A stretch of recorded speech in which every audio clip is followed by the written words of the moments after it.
राम जब राष्ट्र के पर्याय हैं, तो भारतीय जनता पार्टी ने कहा कि राम का मंदिर अयोध्या में नहीं बनेगा तो फिर मक्का मदीना में तो बनेगा नहीं, पाकिस्तान में तो बनेगा नहीं। तो सदा हम लोग कहते हैं आस्था का प्रश्न है, और पहले इसका बीजेपी से कोई लेना देना नहीं था। आंदोलन इराक में बच रहा है।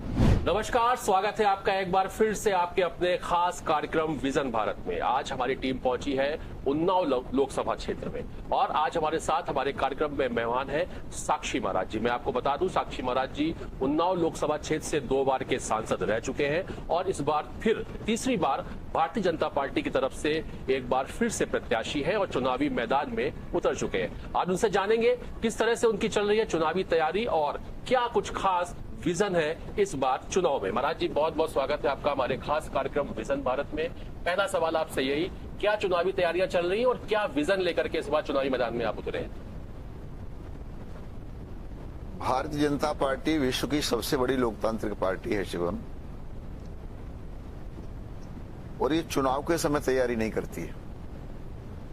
5 साल तक अनवरत रूप से राष्ट्र की सेवा में, जनता की सेवा में लगी रहती है। मोदी जी के महामंत्र के साथ सबका साथ, सबका विकास, सबका विश्वास, सबका प्रयास। हम लोग वसुधैव कुटुंबकम की भावना वाले लोग हैं। हमारे वेदों में लिखा है सर्वे भवन्तु सुखिनः, सर्वे सन्तु निरामया, सर्वे भद्राणि पश्यन्तु मा कश्चित् दुःख भाग् भवेत्। मुझे लगता है इन्हीं वैदिक सिद्धांतों से प्रेरित होकर के माननीय मोदी जी ने, मोदी परिवार, 140 करोड़ का मोदी परिवार, तो 5 साल तक काम करने वाली भारतीय जनता पार्टी, और जिन्हें अद्वितीय नेता माननीय मोदी जी ग्रुप में मिला है, इस कालखंड में जनता के हृदय में मोदी समाहित हो गए, और मोदी के हृदय में हिंदुस्तान की जनता समाहित हो गई। तो चुनाव को लेके हम लोगों को तैयारी की आवश्यकता नहीं है, फिर चुनाव तो जनता लड़ाती है। मैं उन्नाव में घूम रहा हूं, 10 साल का कार्यकाल हो गया। जनता इतनी अभिभूत है कि किसी भी गांव में दूसरी पार्टी का एक भी वोट देखने के लिए नहीं मिला। लोग हिंदू मुसलमान को अलग अलग करके देखते हैं, और मेरा नाम हिंदू समाज का फायर ब्रांड नेता के रूप में जाना जाता है। परंतु आपको आश्चर्य होगा कि मुसलमान के गांव मोदी जी के नाम पर मुझे वोट दे रहे हैं। 19 में भी दिया था, इस बार भी दे रहे हैं। 5 साल तक विकास का काम करने वाली भारतीय जनता पार्टी जनता के ऊपर सब छोड़ देती है। हमने अच्छा किया है तो ठीक है। तो मुझे नहीं लगता कहीं कोई समस्या है उन्नाव में, कहीं किसी प्रकार की कोई समस्या हो, नहीं आई। उन्नाव ऐतिहासिक भूमि है। ये पंडित चंद्रशेखर आजाद की भूमि है, राजा राम भगत सिंह की भूमि है, अमर शहीद गुलाब सिंह लोधी की भूमि है, और अमर शहीद सातन पारसी की भूमि है। यहीं पर महर्षि वाल्मीकि ने वाल्मीकि रामायण लिखी थी। यहीं पर राम जी की सेना के छक्के लवकुश ने छुड़ाए थे चकलबंसी में। ये ऐतिहासिक भूमि है। निराला की भूमि है, आदरणीय विश्वनाथ त्रिपाठी की भूमि है, हजरत मोहानी की भूमि है। जब संविधान की रचना हुई तो अकेले उन्नाव से उस संविधान सभा में 2 सदस्य थे, हजरत मोहानी जी और आदरणीय विश्वनाथ त्रिपाठी, 2 थे। तो कहीं कोई समस्या उन्नाव में तो ही नहीं। उन्नाव तो इतिहास बनाएगा। और मुझे लगता है कि अभी के उन्नाव का नाम हिंदुस्तान पर, भारत में जाने वाला है। पहले तो उत्तर प्रदेश में जो 4 लोग सबसे ज्यादा वोटों में जीते थे, उसमें उन्नाव था। अब की टॉप 10 में उससे भी ज्यादा, उससे भी हिंदुस्तान में जो टॉप 10 में लोग आएंगे, मुझे लगता है उसमें उन्नाव का नाम जाना चाहिए। अच्छी बात यह है कि उत्तर प्रदेश की 80 की 80 सीटें भाजपा जीत रही है। कई बार आप इसके विषय के लिए लेकर के चर्चा का विषय भी आप रहते हैं, मीडिया में भी आप हाइप में रहते हैं। कभी आपको ऐसा महसूस हुआ कि कभी इसका राजनीतिक कुछ नुकसान या संगठन की तरफ से कि आपने ऐसा क्यों मतलब बेबाकी से बोल दिया? कभी आपके साथ ऐसा कुछ घटना घटी जो आपको याद हो? देखिए, प्रश्न आपने बहुत अच्छा किया। मैं एक आध्यात्मिक हिंदू धर्म का धर्माचार्य हूँ। बिल्कुल, सबसे पहले। और 8 वर्ष की उम्र में मैंने संन्यास लिया। जी। राजनीति मेरा जीवन नहीं है, राजनीति मेरा पेशा नहीं है, राजनीति मेरा धर्म नहीं है। मैं तो राष्ट्र के सम्मान में प्रभु श्री राम का मंदिर बने, धारा 370 हटे, शुरुआत वहीं से हुई थी आपकी। शुरुआत वहीं से हुई। जी। और जिन सपनों को लेकर के लोग फांसी के फंदे पर शहीद झूल गए थे, उनके सपनों के अनुरूप भारत बने। इन सब बातों को लेकर के मैं राजनीति के मैदान में आया, तो मैं जो बोलता हूं मैं नहीं बोलता, मेरे हृदय में बैठा हुआ परमात्मा मुझसे जो बुलवाता है मैं वह बोलता हूं। और मेरे कारण फायदा तो हुआ होगा मेरे बोलने से पार्टी को, एक वोट का नुकसान नहीं हुआ और कभी हो भी नहीं सकता। ये आप मानते हैं ऐसा? मैं मानता हूं और मैं नहीं मानता हूं, जनता जानती है। जनता जानती है सारी। और लोग बाद में कहते हैं आपने क्या कर दिया। जैसे अभी एक छोटा बयान मेरा भी चल रहा था कुछ समय, फिर मुझे बधाई उप मुख्यमंत्री तक की कई लोगों की बधाई आई, बोले आप कहां से लेके आ गए, बहुत बढ़िया। लेकिन वो नहीं बोल सकते, वो नहीं बोल सकते, मैं बोल गया। आप बोल सकते हैं, क्योंकि पहले आपने कहा कि आप आध्यात्मिक हैं और आपने संन्यास लिया, तो मेन जो आपका नैतिक दायित्व वो एक ईश्वरीय कृपा से जो है वो आप बेबाकी से बिल्कुल ईश्वरवादी व्यक्ति हूं। बात करते हैं आपकी उन्नाव लोकसभा क्षेत्र की। महाराज जी, मैं अभी जब आ रहा था, क्योंकि मैंने देखा कि एक शुक्लागंज एक क्षेत्र है यहाँ पे, कानपुर का गंगा मैया जो है उन्नाव से भी और कानपुर भी जुड़ी हुई है। माँ गंगा से ही कानपुर शहर के उन्नाव की पहचान भी जानी जाती है। एक गंगा जी का पुल है, पुराना पुल जो है शुक्लागंज का, वो काफी एक लंबे अरसे से जो है बंद चल रहा है। काफी आम जनमानस को उससे समस्याओं का सामना भी करना पड़ता है। क्या आप, मुझे पूरा विश्वास है आपने प्रयास जरूर किया होगा, तुम जानना चाहते हैं और अब चाहते हैं, क्योंकि चुनावी माहौल चल रहा है, तो जनता को जरा उसको ब्रीफिंग करें कि क्या वजह है कि अब तक चालू नहीं हुआ? बहुत लंबे समय से नहीं जी, लगभग 1 वर्ष हुआ होगा। अच्छा, लेकिन जब से वो बंद हुआ है जी, तो जाम का स्तर बढ़ा है। उसको लेके मैं माननीय मुख्यमंत्री जी के साथ बैठा, तो छूटते ही माननीय मुख्यमंत्री ने कहा आपने पहले क्यों नहीं बताया, अब तक तुम इसको बनवा देता। और तुरंत मेरे सामने ही सेक्रेटरी को फोन किया और संजय प्रसाद जी से कहा कि जरा डीएम से बात करो, ये साक्षी महाराज क्या कह रहे हैं, पुल क्यों बंद है, अगर बंद है तो उसका विकल्प क्या हो सकता है। तो एक बार में पूरा हड़कंप मचा कानपुर में, उन्नाव में, सब जगह। परिणाम ये हुआ कि कानपुर के अधिकारियों ने और उन्नाव के अधिकारियों ने आपस में मीटिंग की, क्या हो सकता है। लेकिन चूंकि ये तत्काल कुछ नहीं हो सकता, बड़ा काम है। कल भी मैंने संदर्भ में बात की डीएम साहब से और यहाँ के एसएसपी साहब से कि सुबह 9 से लेके 11 बजे तक और शाम को 6 से लेके 8 बजे तक जब आने जाने का समय होता है तो रस हो जाता है, जाम होता है। तो आप कोई व्यवस्था कराइए, पुलिस प्रबंध लगाइए, ऐसी व्यवस्था कराइए कि लोगों को कोई परेशानी न हो। तो ये कहना कि उसको लेके हम चिंतित नहीं है या उसकी हमें चिंता नहीं है या जनता की चिंता नहीं है, ये तो कोई इसी प्रकार के लोग कर सकते हैं कि जिनके पास कुछ नहीं है तो चलो इसकी आलोचना हम कर लें। लेकिन उस पुल को लेकर सरकार, प्रशासन और मैं स्वयं बहुत गंभीर हूं। और जब चुनाव जीतने के बाद कोई नया काम प्रारंभ करूंगा तो प्राथमिकता उसी की। क्या बात है कि राम मंदिर बन गया है, धारा 370 भी हट गई है। विपक्ष कहता है कि राम मंदिर आस्था का विषय है और भारतीय जनता पार्टी ने उसको राजनीतिक विषय बना दिया। इसमें आपका व्यक्तिगत राय है? देखिए, भारतीय जनता पार्टी ने सदा कहा कि राम हमारी आस्था के से संबंधित हैं और राम राष्ट्र के प्रतीक हैं। भारत का संविधान जब बनाया गया तो भारत के संविधान में सबसे ऊपर जो पहला चित्र है वो राम, लक्ष्मण, सीता, हनुमान जी महाराज का है। तो राष्ट्र की भावनाओं को देखते हुए भीमराव अंबेडकर साहब ने और जो भी संविधान को बनाने वाले संविधान सभा के लोग थे उन्होंने इसका ध्यान रखा। राम जब राष्ट्र के पर्याय हैं तो भारतीय जनता पार्टी ने कहा कि राम का मंदिर अयोध्या में नहीं बनेगा तो फिर कहाँ बनेगा? मक्का मदीना में तो बनेगा नहीं, पाकिस्तान में तो बनेगा नहीं। तो सदा हम लोग कहते हैं आस्था का प्रश्न है। और पहले इसका बीजेपी से कोई लेना देना नहीं था आंदोलन से। अगर आप पीछे जाए तो मैं भी उस समय बीजेपी में नहीं था, जब गोलियां चल रही थी मैं बीजेपी में नहीं था। नहीं थे। हाँ, तो कुछ लोग कांग्रेस छोड़ के आए, कुछ सपा छोड़ के आए, पता नहीं कहां से लोग छोड़ करके इस आंदोलन के साथ जुड़े और सबकी इच्छा थी प्रभु श्री राम का मंदिर बने। नंबर 1। नंबर 2, विपक्ष ने फिर ये कहना शुरू किया ये बीजेपी, हमसे बीजेपी जुड़ गई, ये बीजेपी वाले बेईमान हैं, जब चुनाव आता है तो कसम खाते हैं, सौगंध राम की खाते हैं, मंदिर वहीं बनाएंगे। ये बनाएंगे कभी नहीं, ये मंदिर बनाने के पक्ष में नहीं ये है। कहा जाता हाँ, अक्सर ये कहा जाता था। और बनाएंगे तो तारीख बताएं, ये तारीख नहीं बता रहे। अब मंदिर बन के जब तैयार हो गया तो वो राजनीतिक बना रहे, तो राजनीति बना रहे भाई। जब तैयार हुआ और जब उसकी प्राण प्रतिष्ठा होने लगी तो हमने तो निमंत्रण सबको दिया, राहुल गांधी को भी दिया, सोनिया को दिया, अखिलेश जी को दिया, सबको निमंत्रण दिया। तब हमसे कहते थे मंदिर वहीं बनाएंगे, तारीख नहीं बताएंगे। अब ये कह रहे हैं मंदिर जाएंगे पर तारीख नहीं बताएंगे। अब स्वयं नहीं जा रहे, अब स्वयं नहीं जा रहे और कह रहे हैं मंदिर तो हम जाएंगे, हम भगवान को मानते हैं, पर तारीख नहीं बताएंगे। क्योंकि मंदिर जाएंगे, तारीख बताएंगे तो ये कुछ लोगों को समझते हैं कि वो नाराज हो जाएंगे।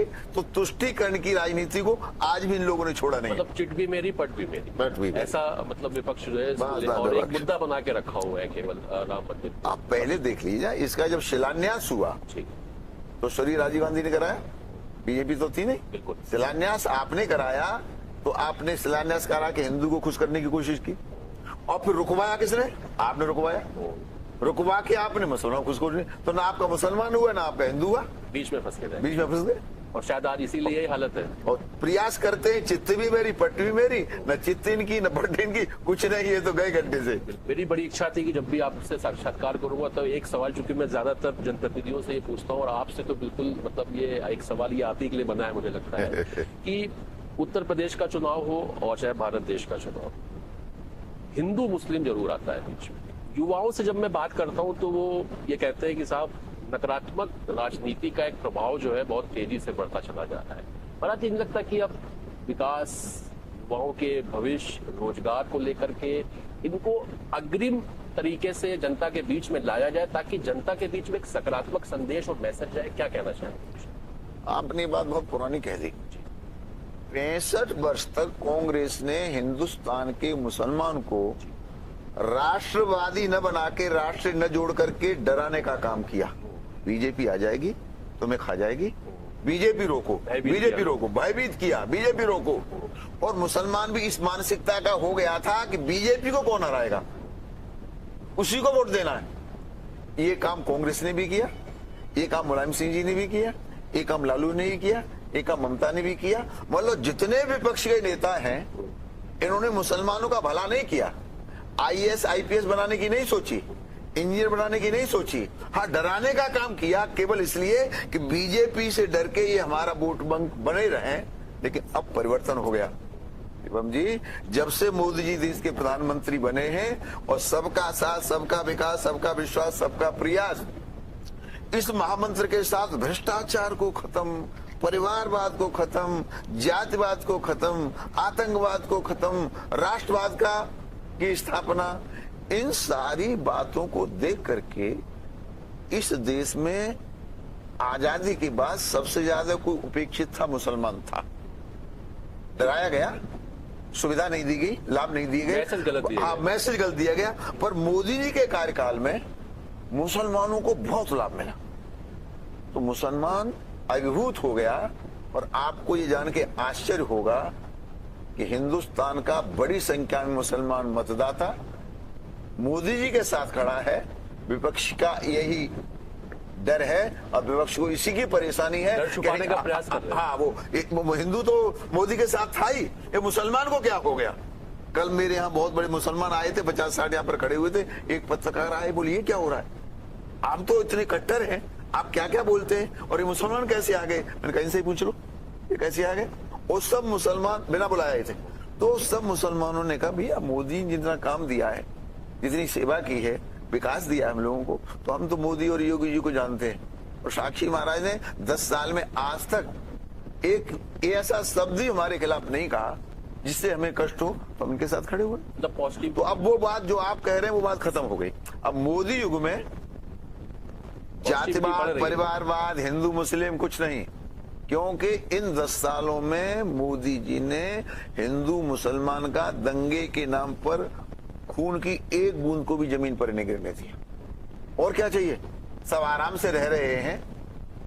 रही मंदिर की बात, तो मंदिर तो अयोध्या में बनाया, दुबई में मोदी ने मंदिर बनवा दिया, क्या करोगे।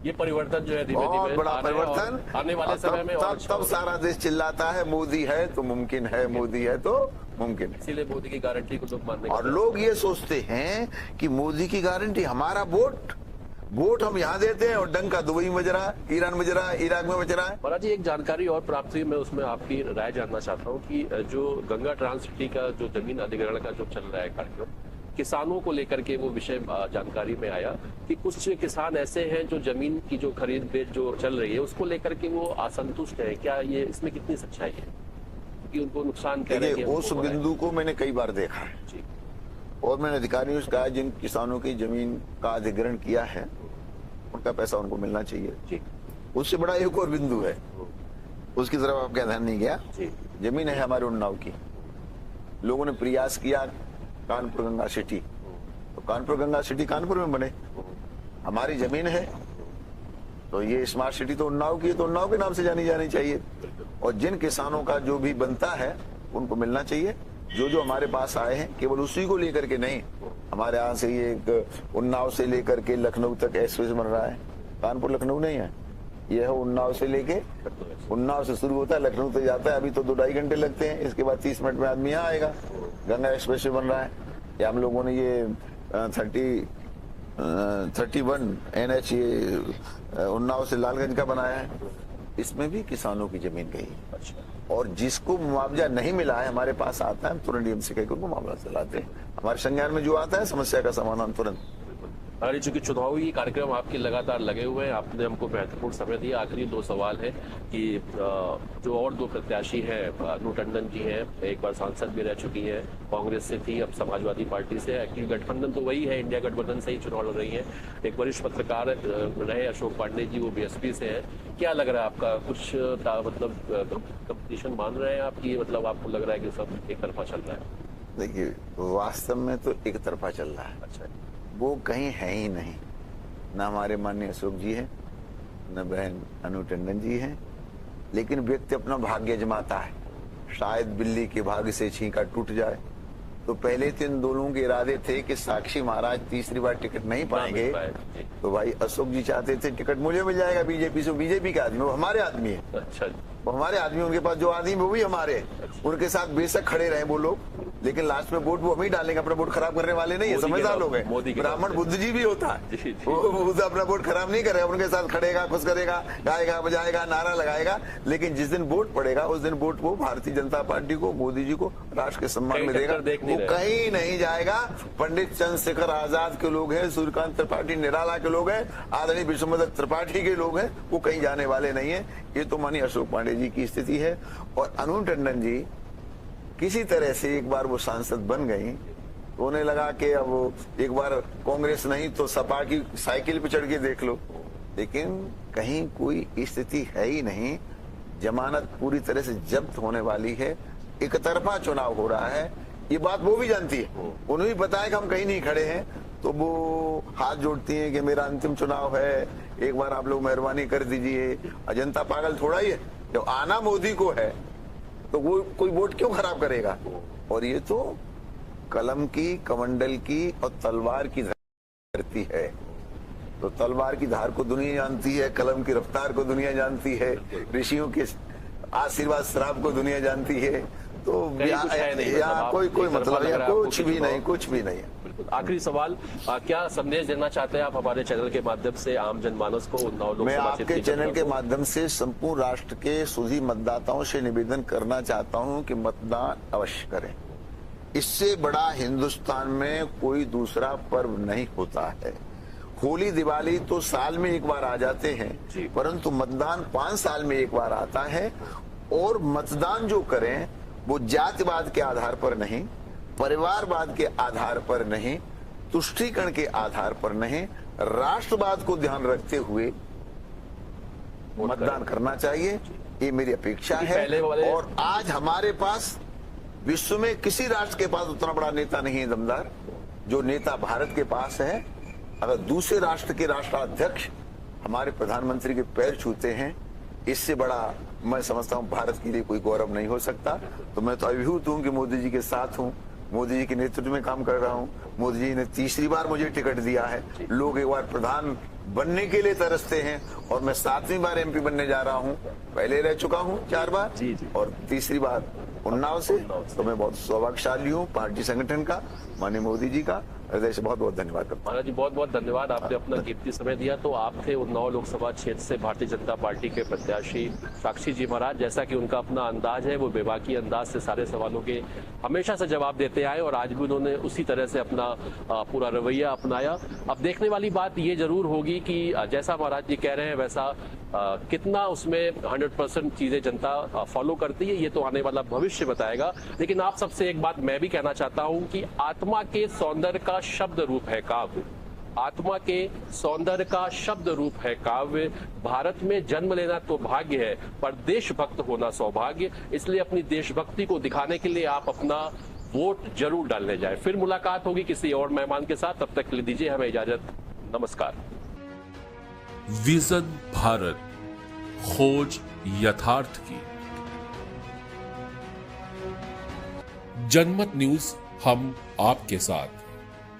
This programme created by Shivoham entertainment and media creation. Print media partner Lok Jansandesh. Digital media partner next Monday.